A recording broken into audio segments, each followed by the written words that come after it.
السلام علیکم ورحمۃ اللہ وبرکاتہ۔ نحمدہ ونصلی علی رسولہ الکریم، اما بعد فاعوذ باللہ من الشیطان الرجیم، بسم اللہ الرحمن الرحیم۔ صحیح بخاری اور مسلم میں حدیث ہے،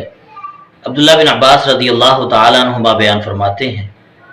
رسول اللہ صلی اللہ علیہ وسلم لوگوں میں سب سے زیادہ سخاوت کرنے والے تھے، اور جب رمضان المبارک میں جبریل امین علیہ السلام آپ کو ملتے تو آپ علیہ السلام اور زیادہ سخاوت کیا کرتے تھے، اور جبریل امین علیہ السلام رمضان کی ہر رات میں آ کر نبی صلی اللہ علیہ وسلم سے مل کر قرآن مجید کا دور کیا کرتے تھے۔ حدیث میں ہے، فلا رسول اللہ صلی اللہ علیہ وسلم حین یلقاہ جبریل اجود بالخیر من الریح المرسلۃ، جب جبریل امین علیہ السلام آ کر